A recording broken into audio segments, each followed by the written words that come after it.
Muy buenas a todos y bienvenidos a Mundo Azul.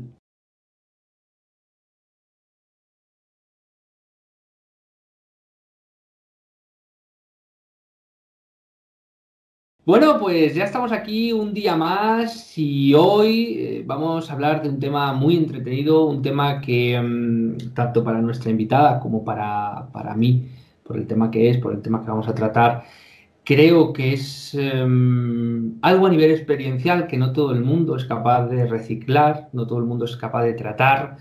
No todo el mundo tiene, obviamente, evidentemente, la misma opinión y como digo, todo mm, es más cuestión de una experiencia según cómo tú te lo tomes, según tú la filosofía que tú tengas. Pero creo que la invitada de hoy que tenemos, bueno, ya ha estado otras veces en Mundo Azul y sobre todo también ha tenido una acogida muy buena y la gente, vosotros, me habéis dicho, y dije, me dijeron, dice, tiene que venir más Sonia. ¿Cuándo nos va a contar más cosas, Sonia? Me dijeron en Telegram, dice, intenta colaborar más con Sonia, me encantó lo de doble cuántico. Dije, pues bueno, dicho y hecho. Aquí está Sonia, muy buenas, ¿qué tal? ¿Cómo estás? Hola, buenas Julio, muchas gracias otra vez por traerme aquí a tu canal. Siempre me entusiasma cuando me dices que venga a visitarte. Y un saludo para todos los que nos están viendo, que les mando un besazo enorme, que también vienen y me mandan mensajes a mí de te conocí por Mundo Azul, me has encantado y, jo, de verdad que mil gracias, de verdad. Eso es fantástico porque se ve que, por un lado, que el mundo es muy grande, pero por otro también que el mundo es un pañuelo. Y en el agradecimiento no lo he dicho, pero hoy vamos a hablar de las experiencias personales frente a la pérdida. Vamos a intentar darle un giro de tuerca y sobre todo vamos a intentar ver cuál es el procedimiento, cuál es un procedimiento, dijéramos, dentro de lo que cabe, lo menos tóxico, un procedimiento en el que uno intente ser sincero consigo mismo, intente ver que es algo natural de la vida, el perder a la gente. Hay cosas que se pueden depurar más, que se pueden intentar de alguna manera pasar mejor, otras peor y que obviamente dependiendo del carácter de cada uno, ¿no? Pero sí que es verdad que la experiencia personal frente a la pérdida creo que es algo que es un proceso madurativo que te afecta incluso a ti y que luego, obviamente, evidentemente, no eres más esa misma persona que fuiste, pero si lo miras desde un punto, desde un prisma de crecimiento, casi que es algo positivo, casi que es algo beneficioso, ¿no? El afrontar una pérdida, el afrontar algo que es natural de la vida y el verte a ti transformado por ese cambio y que luego, eh, como digo, nos pese a que nos pese, vemos que es algo beneficioso y vemos ese cambio como algo que tal vez incluso pudiéramos llegar a necesitar.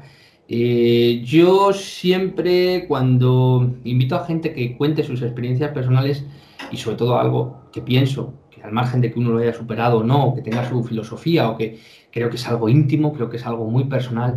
Y Sonia cuando le propuse el tema aceptó, encantado, como no podía ser de otro modo, ella siempre cuando nos da estas experiencias siempre es algo que intenta beneficiar a los demás. Pero como yo creo, siempre intento andar con pies de plomo, creo que es una experiencia personal y creo que es algo íntimo.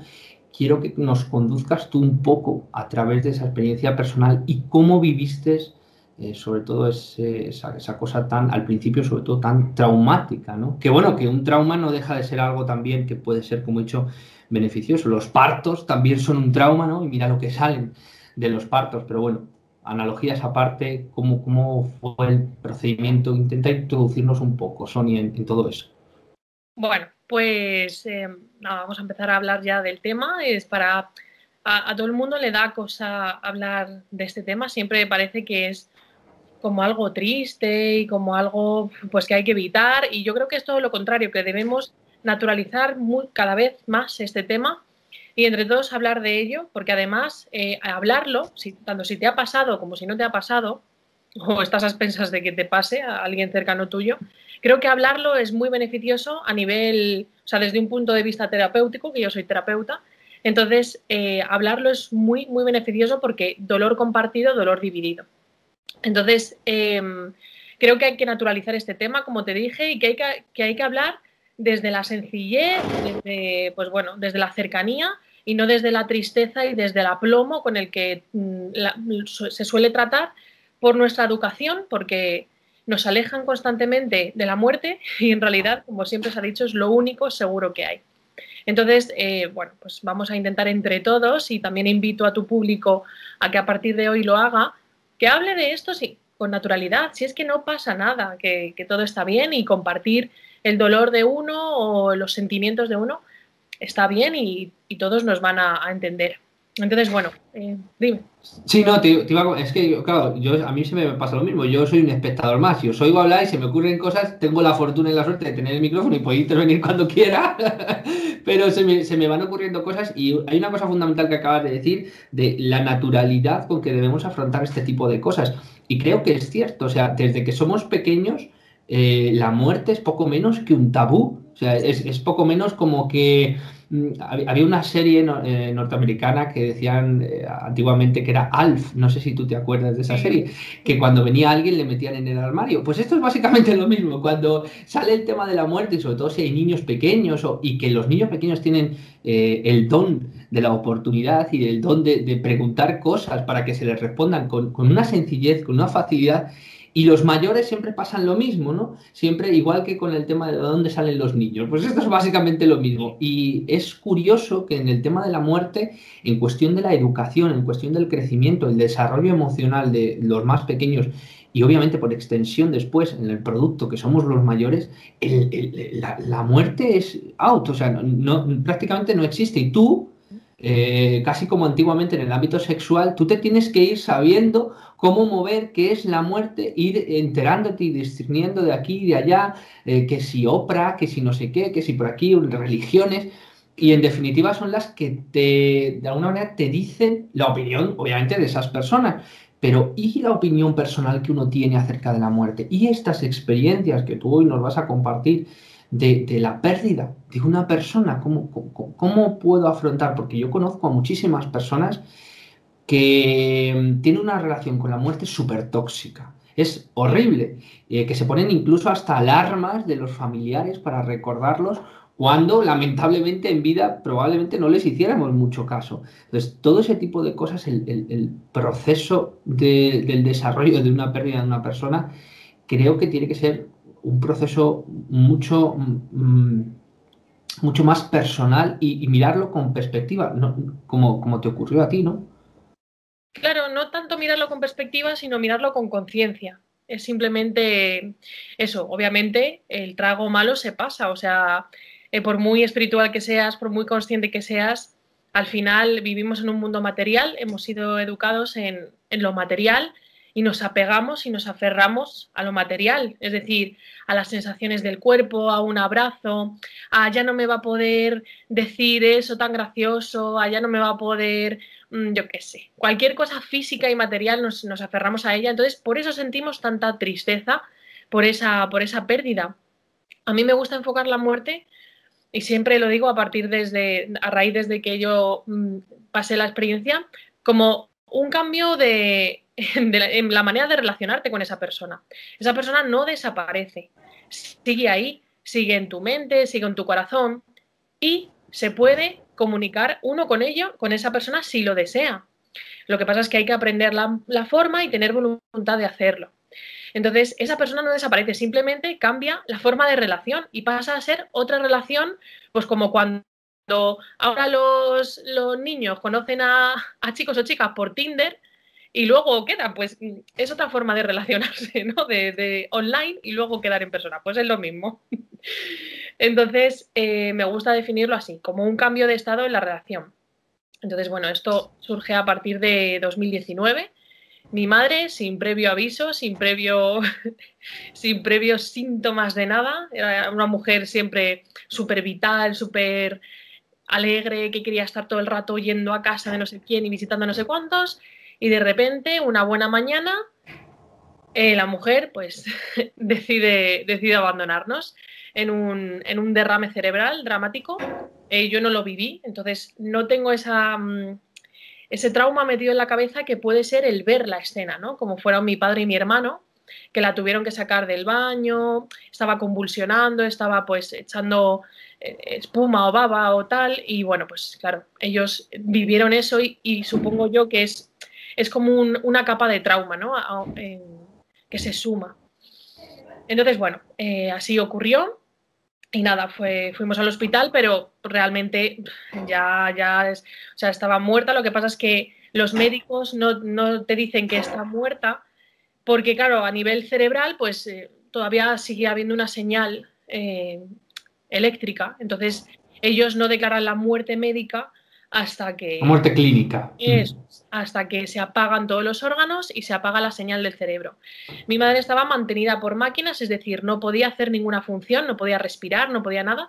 Eran unas máquinas que la mantenían, pero había señal en el cerebro, entonces, a pesar de estar inundado y eso no tener ya capacidad de nada, pues la seguían, pues, digamos, en un estado que todavía te dicen que está todavía aquí.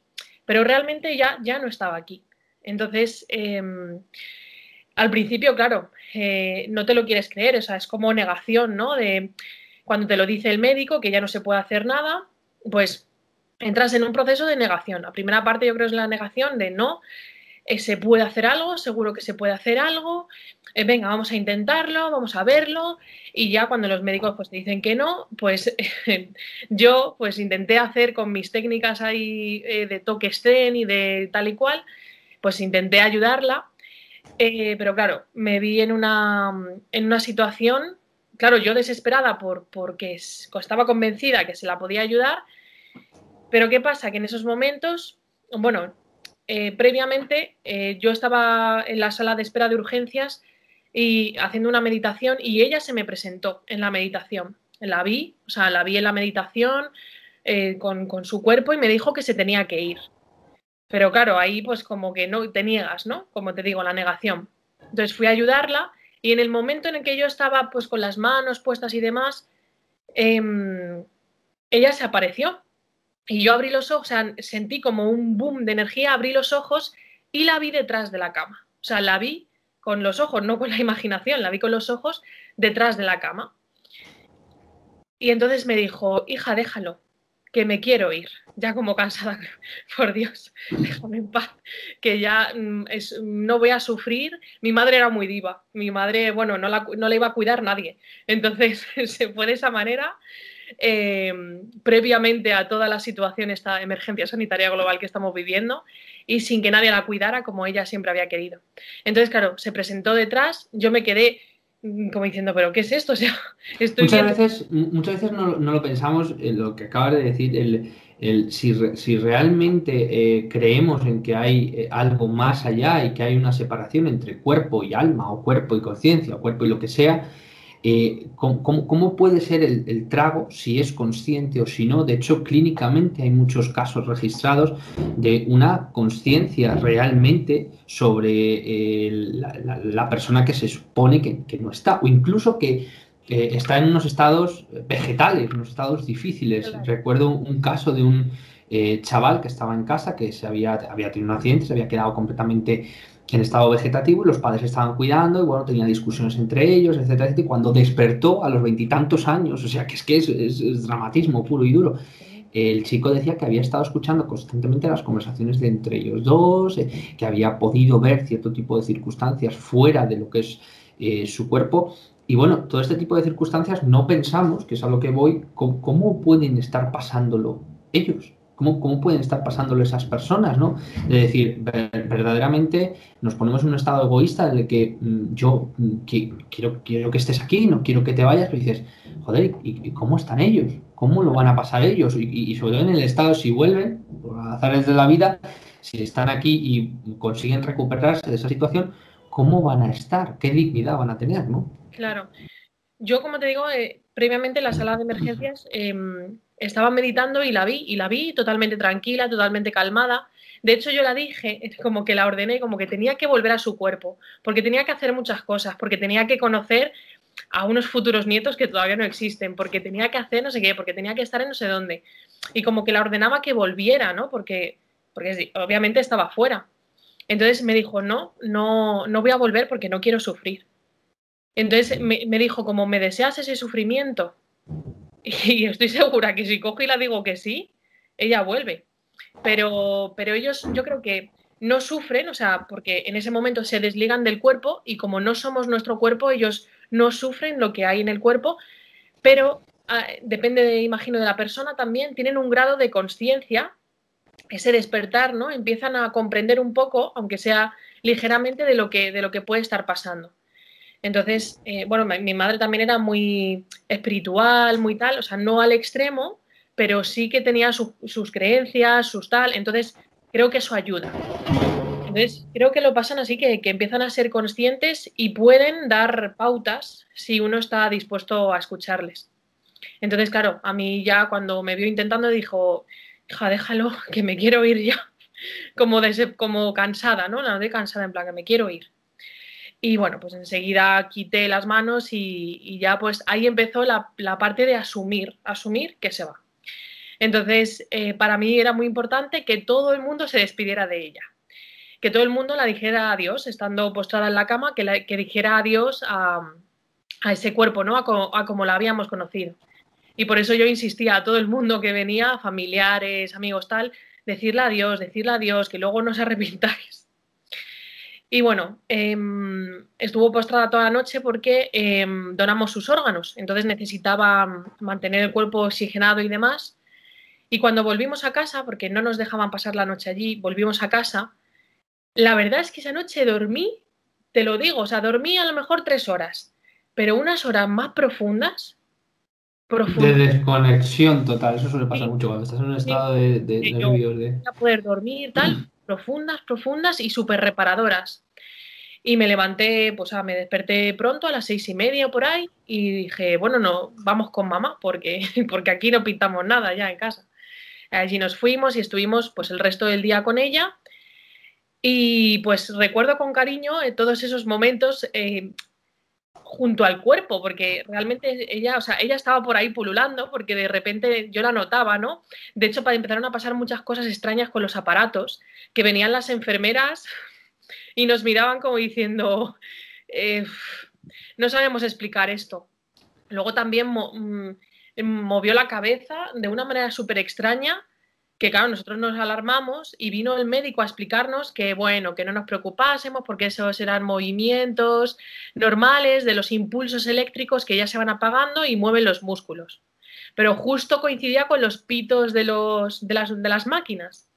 No sé, entonces, bueno, sucedieron una serie de cosas extrañas y recuerdo agradablemente esos momentos de, pues eso, de grabando, ¿no?, la sensación de su piel, acariciándola y todo eso, y creo que es súper necesario si la gente puede hacerlo, porque te da un ancla, ¿no? Un ancla bueno, de estar viéndola y a su lado en los últimos momentos, pero siendo conscientes que esa persona ya no está ahí, que está alrededor y que está como es. ¿Cómo puedes asumir ese paso? Porque por muchas personas supongo que no será fácil, sobre todo casi egoístamente, oye, no hay que decirlo y no pasa nada. ¿Cómo puedes asumir ese paso de pérdida de alguien importante? Ya no estamos hablando, por ejemplo, de abuelos, estamos hablando, por ejemplo, de padres, de madres, de hermanos. Y bueno, yo ya no me quiero poner en el caso de si estamos hablando de hijos, pero ¿cómo puedes, no sé si decir racionalizar o sentir, o ya no sé cómo decirlo, pero ¿cómo puedes dar ese clic, ese paso diferente y estar ahí con la persona que no está o que tú, sabes, dices, no está y cómo puedo asumir para qué si no está? O sea, quiero decir, Claro, es difícil. ¿Cómo puedes hacerlo?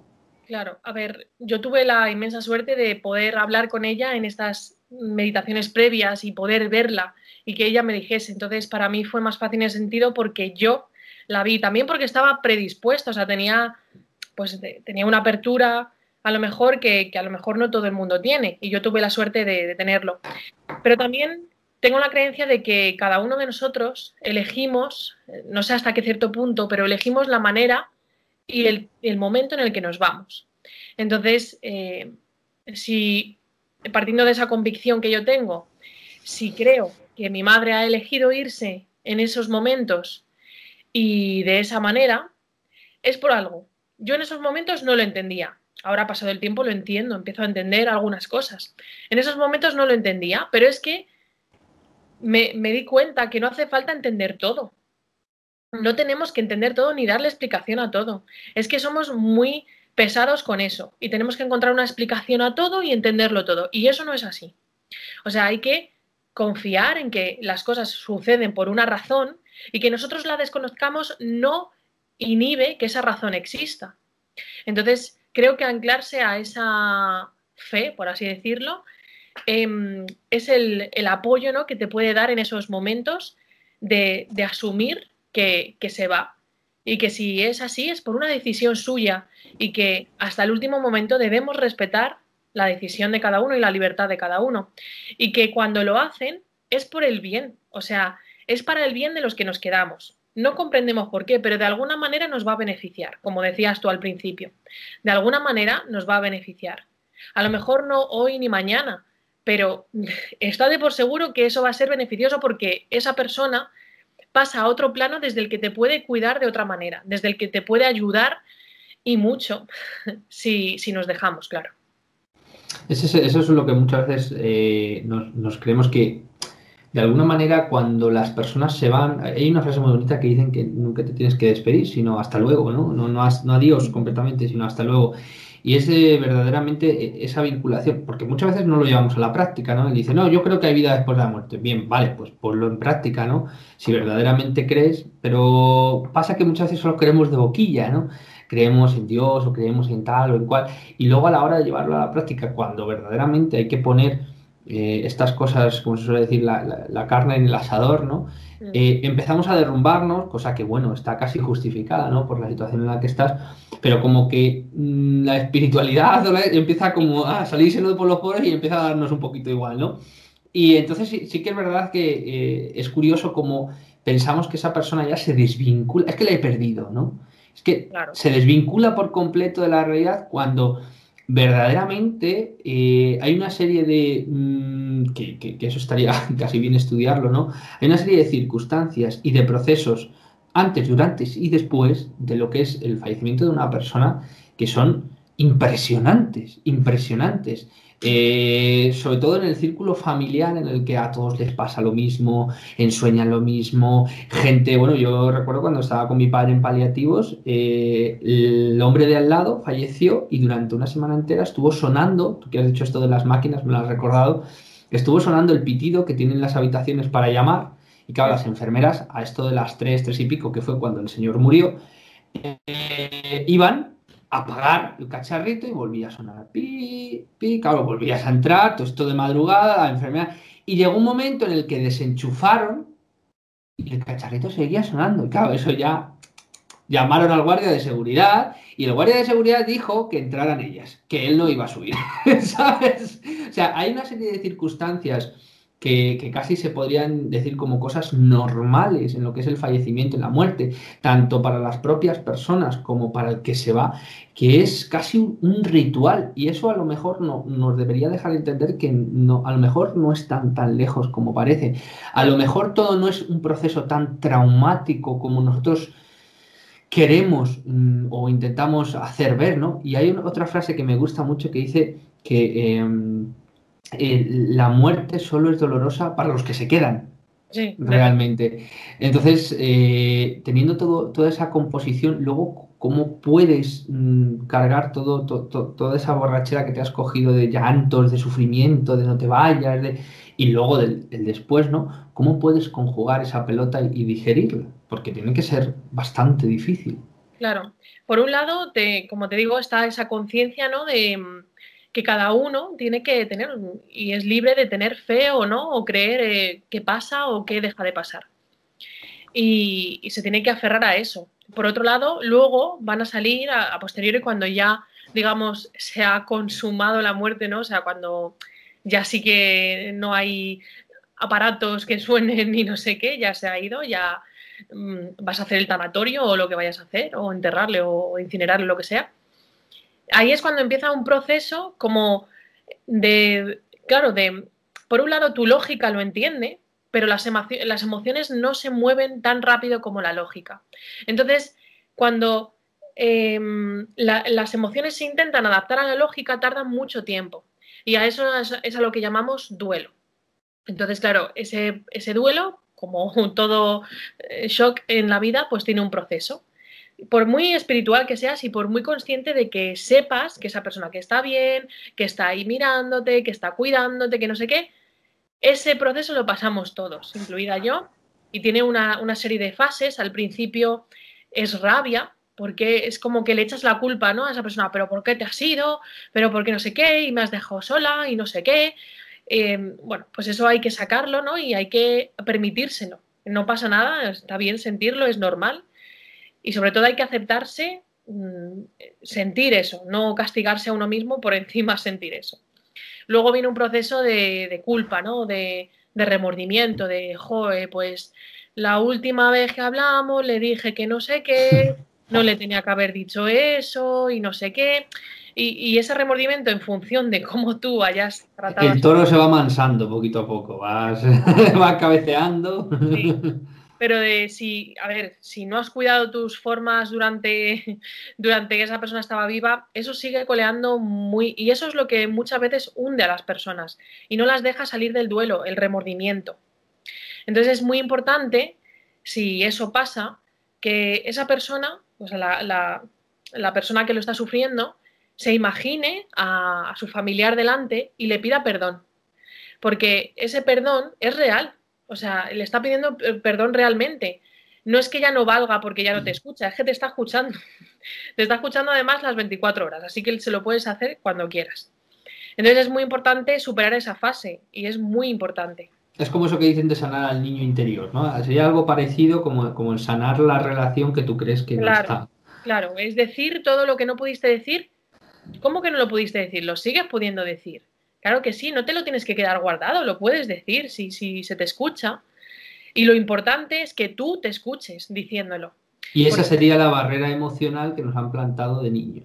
Claro. Probablemente. Claro, esa barrera que tú dices de, no, pues sí que... O sea, que no es un muro que te han levantado. Hay, es cierto, una separación de existencia probablemente o de lo que sea, pero la comunicación sigue existiendo y es esa comunicación ideológica casi de barrera. ¿Qué pasa? Que muchos de nosotros, a mí no me pasa afortunadamente, no oímos lo que nos dicen, pero es que nos están respondiendo.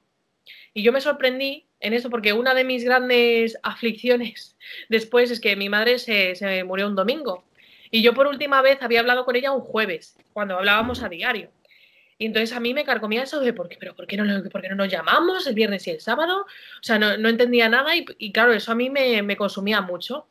Y de repente, cuando empiezo como a decir mis pensamientos al aire y la oigo en mi cabeza con su voz, dije, espérate, entonces ahí me di cuenta que yo podía hablar con ella. Y pasaron los días y me di cuenta del privilegio que yo estaba teniendo de, vale, no había hablado esa misma mañana como mi tía con ella, pero es que estaba hablando ahora con ella. Y me pareció, o sea, me sentí tan privilegiada. Entonces eso nos falla, que muchas veces no escuchamos el feedback de ellos, pero es que ellos nos están escuchando y nos están diciendo cosas que a lo mejor no les escuchamos, pero podemos sentir, como gente que siente, pues yo que sé, caricias o que les tocan, que les rozan. Entonces hay que estar pues un poco abiertos. Y sobre todo el marronazo, yo sigo diciendo, el marronazo para ellos, o sea, porque dices, es que yo me he ido tal y dices, pero casi como aquel que no puede hablar, ¿no? Que está en una especie de, es que no puedo comunicar, ya que no estoy mal, que estoy bien. De hecho, mira, Antonio Gómez, que es un youtuber que es bastante famoso también, que falleció y después volvió a la vida y tal. Él y mucha gente también lo narran, las experiencias cercanas a la muerte, dicen eso, y digo, hostia, que quiero volver y decirles que estoy bien, que esto existe, o sea, que, ¿sabes? Es como su mayor agonía, el decir, oye, que no estoy muerto, o sea, oye, que estoy bien. Imagínate la agonía tan grande que es ver a tu hijo, a tu madre, a tu padre y decir, hostia, que no, que estoy bien, o sea, el muerto estás tú, que estás sufriendo, que estás en una tristeza perpetua por una persona que sigue existiendo y que sigue bien, lo que pasa es que en un plano completamente diferente. Y es una agonía, porque hay muchas personas que este procedimiento lo llegan arrastrando, como tú bien has dicho antes, de una manera casi lacerante, ¿no? Casi permanente, y es una dificultad muy grande. Sí. Yo creo que, a ver, cuando ellos se van, pasan por diferentes planos de consciencia y van entendiendo muchas cosas. Van entendiendo cómo funciona la vida, cómo se estructura la vida, las relaciones. Van adquiriendo esa consciencia verdadera, ¿no? Entonces, a medida que ellos van pasando por esos planos, lo van comprendiendo mucho más y creo, o espero, siento, que se pueden deshacer de esa frustración de la que hablas tú, de estoy viendo a mi marido mal, en depresión, estoy viendo a mi hijo que no lo supera, estoy viendo a esta persona que está desesperada. Entonces, esa frustración la pueden pasar ellos y pasan a un plano activo en el que ellos nos ayudan, pero claro, como te digo, es imprescindible que nos dejemos ayudar. Si uno no quiere, si uno se quiere estar en el pozo, por ejemplo, es el caso de mi padre, o sea, no es que esté en una depresión súper profunda, pero no quiere superarlo, porque a lo mejor, como muchas personas piensan, si lo supero es que me olvido. Si estoy bien es que no Es soltar el tren, soltar y dejar que se claro, vaya y de alguna manera claro. aceptarlo. Y eso no es así. Entonces, hay muchas personas que pues voluntariamente deciden no salir de esa tristeza, de esa agonía, de esa confusión. Es muy importante entender que en las primeras etapas del duelo, o sea, pues suele durar más o menos un mes o dos, o debería durar eso, no debería durar más. Hay un estado de confusión, porque como te digo, las emociones tienen que adaptarse a la lógica, entonces entramos en un estado de confusión que no podemos pensar, no podemos concentrarnos, salvo para las tareas imprescindibles como puede ser la gestión del tanatorio y tal, que hay incluso gente que no puede hacerlo, porque mi padre estaba tan nublado que no pudo hacerlo y tuve que encargarme yo.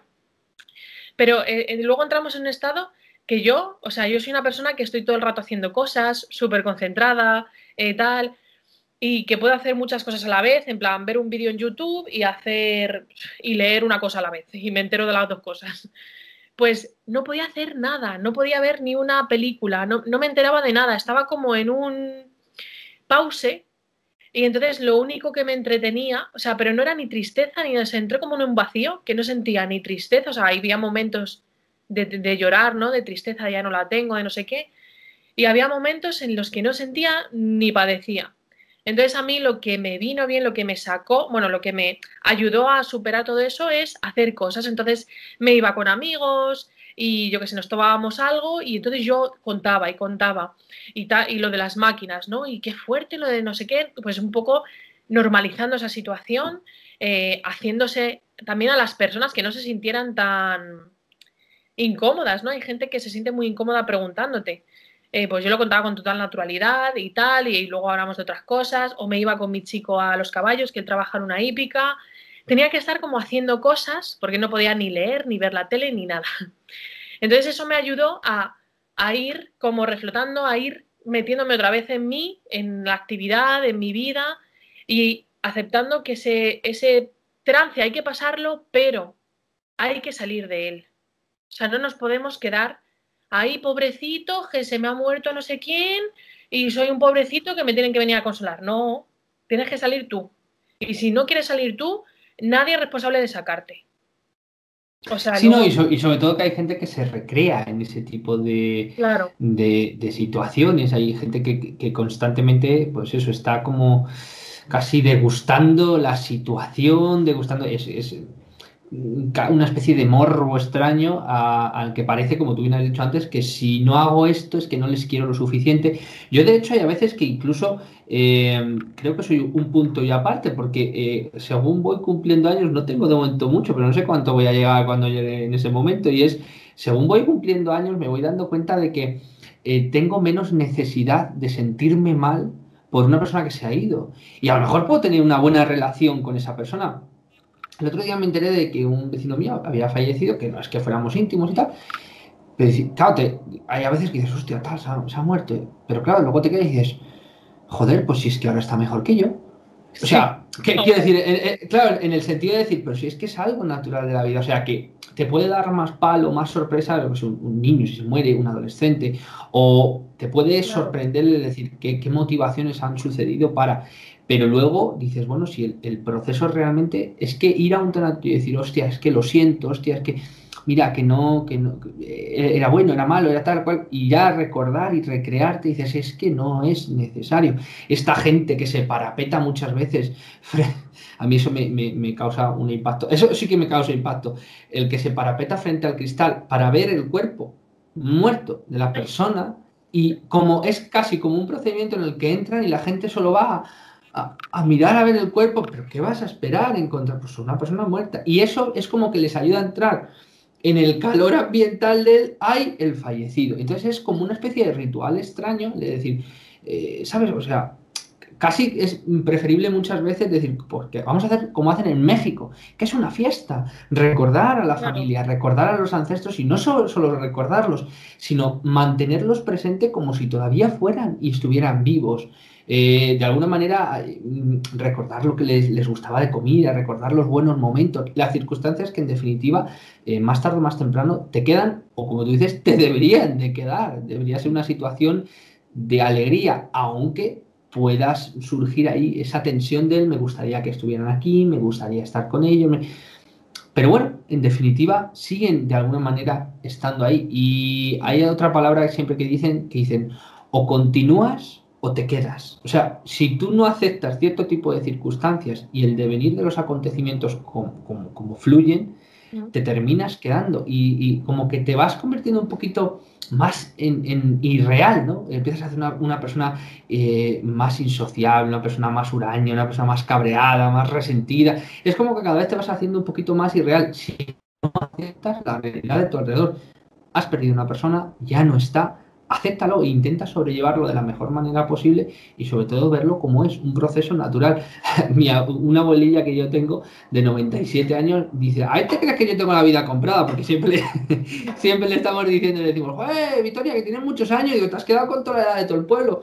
Y dice, ¿te crees que tengo la vida comprada? Pues esto pasa mucho. Y dice, aquí no nos vamos a quedar nadie. Y dice, aunque te lo crean, dice, no nos vamos a quedar nadie. Y digo, no, no, sí, en eso tienes razón. Así que en definitiva casi lo tienes aceptado, ¿no? Pero sí que es Claro. verdad que hay un procedimiento que casi es natural, que como tú bien dices es el procedimiento del duelo, que en algunas fases te tienes que permitir, que también es otro procedimiento que yo creo que es educacional, que como no nos han hablado nunca de ello, no sabemos lo que nos está ocurriendo, ¿no? Es como un adolescente, ¿no? Cuando empieza a sufrir esos Claro, cambios hormonales. No claro. sabemos lo que nos pasa, no hay nadie que nos diga, y siempre es, no, no, no, no hables porque está fallecida, ay, lo siento mucho, discúlpame, esta persona que siempre te viene a dar el pésame dice, no sé cómo es la frase, Te dice, acompaño en el te sentimiento. acompaña el sentimiento. Mm. ¿Qué cojones me vas a acompañar en el sentimiento? No me Sí, acompañas, no me acompañas en el sentimiento. Tú tienes tu propio sentimiento, tú sentirás en tu manera la pérdida, pero no me acompañas en nada. Mi dolor es mío, mi procedimiento de cómo depurar esto es mío, el tuyo es tuyo y cada uno nos podremos apoyar más y menos, entender más y menos, pero no me acompañas en nada.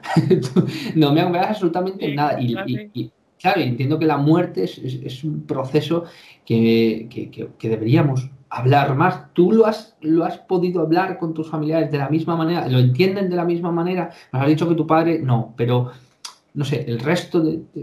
Yo se lo he contado a ellos y yo em, pude decirles más o menos que, o sea, cuando nos vamos por algo, para algo, de hecho, para muchas cosas. O sea, es tal el mecanismo complejo de esa Intrínseco. decisión intrínseco que va a repercutir a tantos niveles en tantas personas que es que a mí me fascina, o sea, me pareció maravilloso ese proceso, ¿no?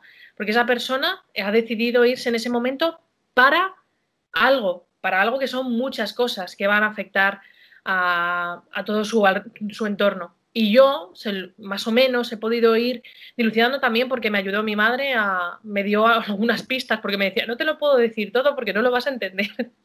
Y yo, bueno, dime algo, algo. Entonces, yo les intenté explicar a mi hermano, a mi padre, que se había ido para que, bueno, pues llevan una vida como muy estancada, ¿no? Pues para arrancar, para esa chispa.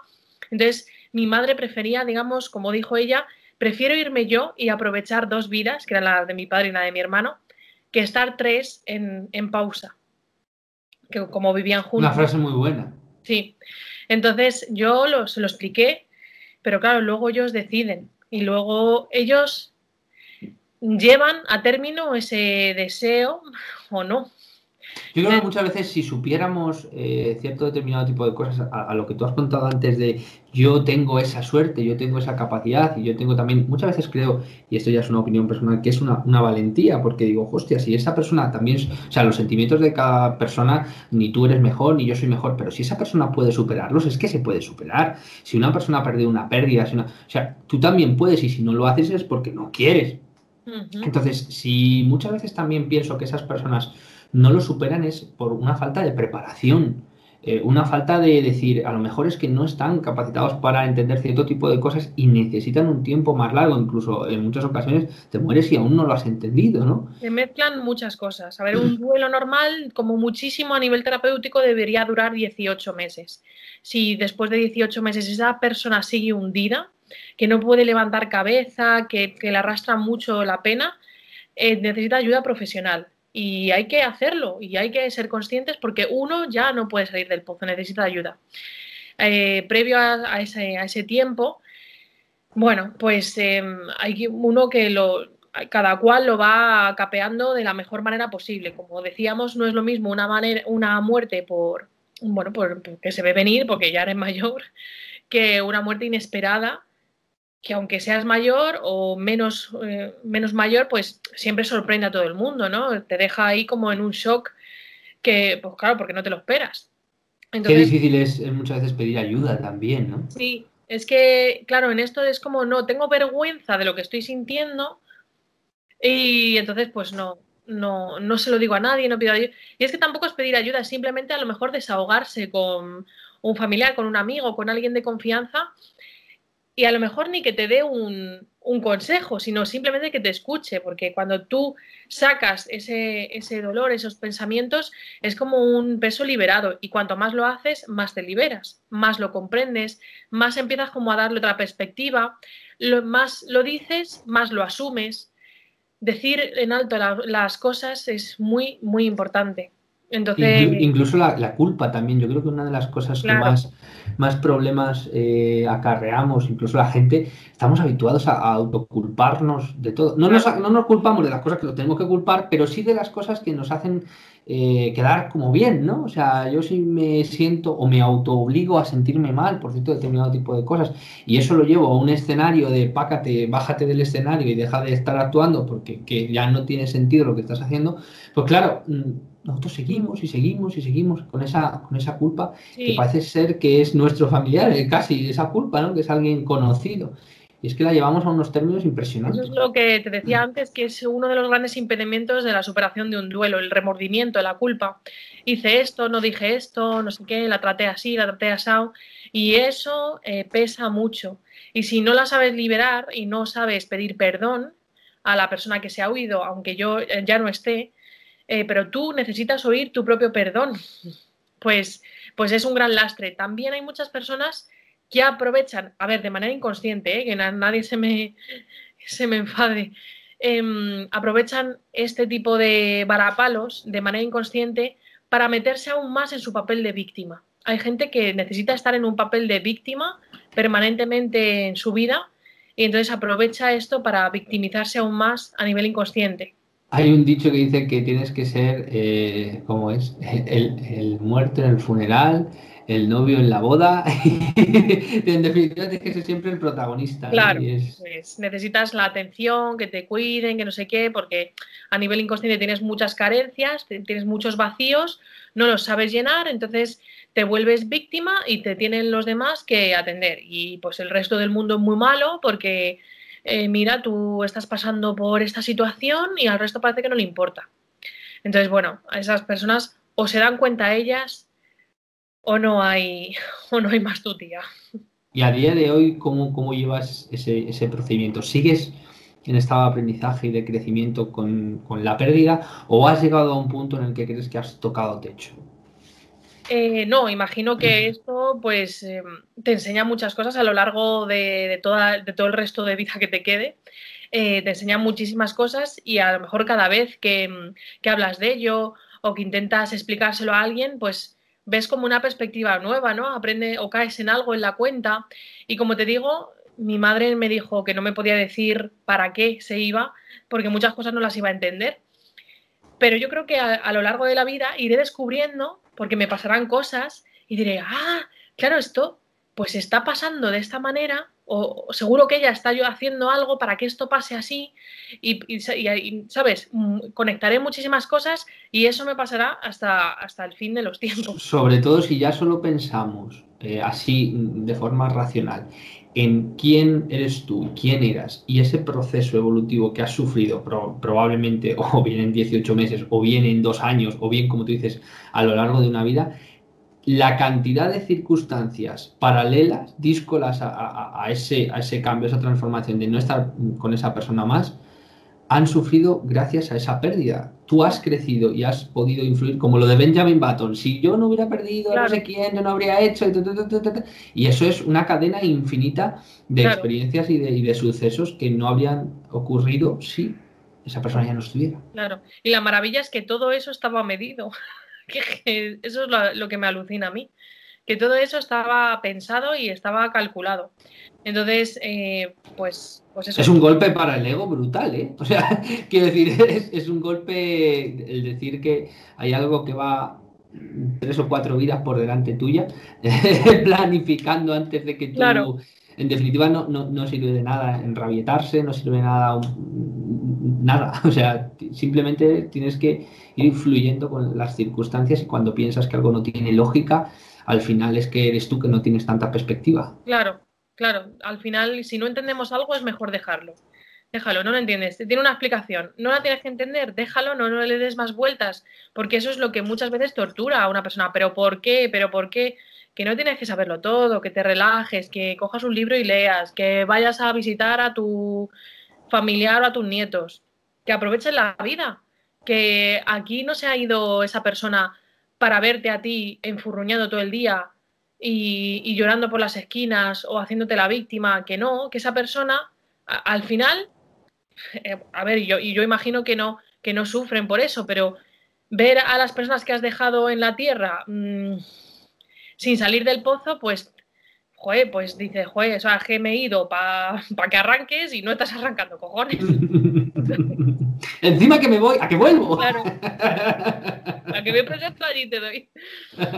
Pues, Y para terminar, Sonia, ¿qué consejo darías tú a una persona que, como has dicho tú en el principio, esté sufriendo en este momento una pérdida o esté en los albores de una pérdida próxima? ¿Qué consejo, desde la perspectiva y desde la experiencia, le dirías tú con lo que le va a suceder eh, dentro de poco? bueno, si no le ha sucedido todavía, pero puede que esté próximo, esa persona tiene que empezar a reflexionar qué es la muerte para él, qué cree que hay después, aunque no lo tenga del todo seguro, pero más o menos tener un esquema mental. Pero a detalle, o sea, o sea, que él se imagine todo el proceso y qué hay después y cómo va a ser y que lo tenga claro, o sea, que tenga en su mente estructurada el proceso. Porque cuando pase, así ya tendrá más o menos una idea, aunque sea suya, eh, de lo que su familiar está viviendo. Si ya está dentro de ese proceso, es decir, si ya ha pasado y ahora está en las primeras etapas del duelo, en las primeras fases, que se deje, o sea, que deje, que se permita estar triste, estar enfadado, estar rabioso, estar tal, pero que en segundo plano tenga esa conciencia de que todo se va a pasar, de que en un mes, dos, tres, eso debe empezar a disminuir, esos sentimientos, esa fortaleza de esos sentimientos tienen que empezar a disminuir y que se dé tiempo, que no pasa nada, que haga cosas, que se entretenga y que sobre todo comparta su dolor, que hable. O sea, mi mayor consejo a esas personas es que hablen, que lo cuenten, por muy pesados que crean que son. Y si no tienen a nadie con quien hablar, que se metan en un grupo de Telegram, de Facebook, de no sé dónde, que pillen a alguien en un chat y que se lo empiecen a contar, porque necesitan sacarlo, necesitan desahogarse. También se puede escribir cartas de despedida y demás, eso también ayuda. Pero tienen que sacar ese dolor de dentro, compartirlo, hablarlo, normalizarlo, contar la historia una y mil veces. Y creo que eso va a ayudar bastante a todo el mundo. Pues a mí me has ayudado. Muchísimas gracias, Sonia. Y antes de despedirnos, quería que nos hablaras un poco de también de forma paralela de estos proyectos, que tienes un nuevo canal también de audiolibros, del proyecto de construir una casa en Tanzania también, que saliste hace poquito en un programa de televisión Sí. también. Cuéntanos un poquito para todo eso, cómo lo llevas. Pues nada, invito a todo el mundo a que vaya a mi canal secundario que se llama Viviendo Audiolibros. Lo he abierto hace un mes, cosas así. Y ahí voy a ir colgando audiolibros que voy haciendo. Me encanta leer en alto y paradójicamente a lo que yo siempre he creído que mi voz era horrorosa, a todo el mundo le encanta. Y le encanta como narro y mi tono de voz. O sea que, mira. Me encanta algo que me apasiona a mí, que ayude a otras muchas personas, porque hay gente que a mí me conmueve, que me dice, es que yo no me puedo permitir comprar libros, o es que soy ciego y no puedo leerlos, o Eso es sí que es que, duro. O sea, eso sí que claro, no te pones en esa tesitura. claro. Entonces, ser consciente que estoy ayudando a todas esas personas que por unas circunstancias u otras no se pueden permitir leer, pues es que me anima cada vez más y ahora estoy todo el día leyendo audiolibros. Así que por allí iré subiendo muchas cositas de aquí en adelante, viviendo audiolibros. Y por otro lado, el proyecto de un hogar en Tanzania se llama así. Este fue uno de los impulsos de mi madre. Fíjate, cuando se fue nosotros teníamos eso en mente, pero nunca acababa de arrancar, yo no me ponía. Y cuando se fue como después de ese trance, ¿no? De no me centro en nada, fue como un impulso de tengo que hacer esto, y me puse a hacer la web y me puse a hacer no sé qué, y obviamente ese impulso venía de la doña, ¿sabes? No venía de como hija, espabila, chica, deja de decir y ponte a hacer, chica, que de verdad siempre estás igual. Entonces, pues gracias a ella, de hecho en la página web está puesto en memoria de mi madre.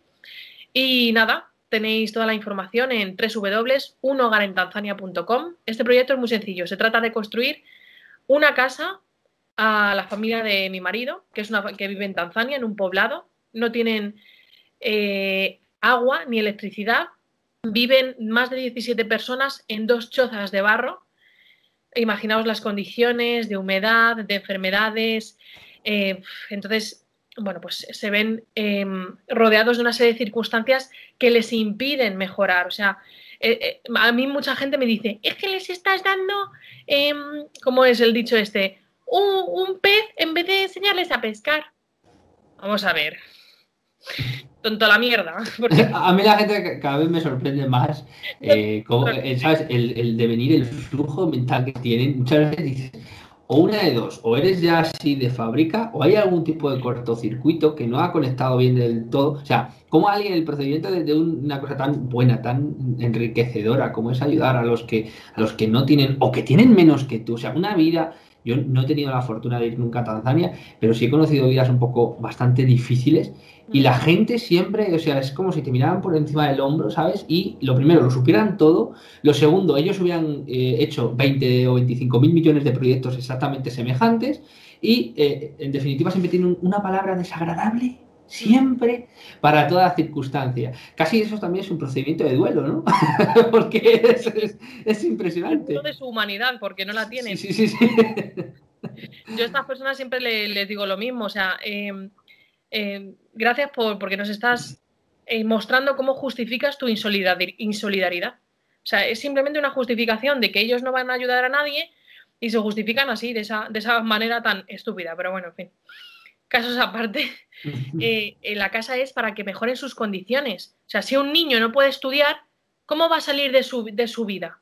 Ese niño tiene que estudiar y tiene que tener luz para estudiar. Allí, a la luz, se acaba a las 5 de la tarde. Ahí salen del colegio a las 3. Entonces, ¿cuándo va a estudiar? No puede haber un progreso. Si coge 14 veces malaria en un año, ¿cómo va a estudiar si está enfermo todo el año? Entonces, bueno, creo que un hogar es un derecho básico en los derechos universales humanos y creo que todo el mundo le merece y vamos a empezar por su familia, por la familia de él, que es la que más a mano tenemos, para luego poder seguir contribuyendo a ese pueblo, a ese poblado. Y nada, espero que os guste el proyecto, que le echéis un ojo. Estamos llegando casi a la mitad de nuestro objetivo, que son 20.000 euros, que ya veis, o sea, a mí no me parece nada estrambótico para construir una casa desde cero. Hay gente que se pide ese tipo de créditos simplemente para comprarse un sofá, mueblar la casa y cosas de ese Claro, tipo, ¿sabes? Y luego que encima no lo quieren pagar o no saben después, porque la gente pide créditos así, luego dicen, hostia, ya tengo que pagarlo. Claro, eso suele pasar.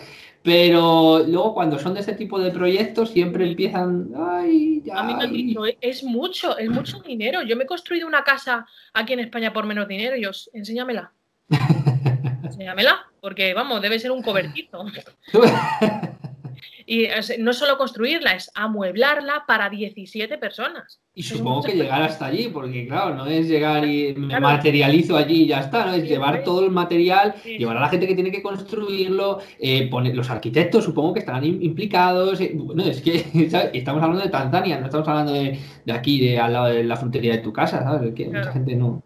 Entonces, bueno, creo que es bastante bonito y sé que ella está ayudando desde ahí arriba. Así que en memoria de ella va también este vídeo. Pues eso es lo que nos tiene que importar, ya lo sabéis, todo lo que podáis aportar, todo lo que podáis dar, siempre va a ser bien recibido. Y muchísimas gracias, hasta aquí vamos a dejar el vídeo de hoy. Muchas gracias, Sonia, por participar, por brindarnos Gracias. esa sabiduría experiencial que yo siempre tanto valoro.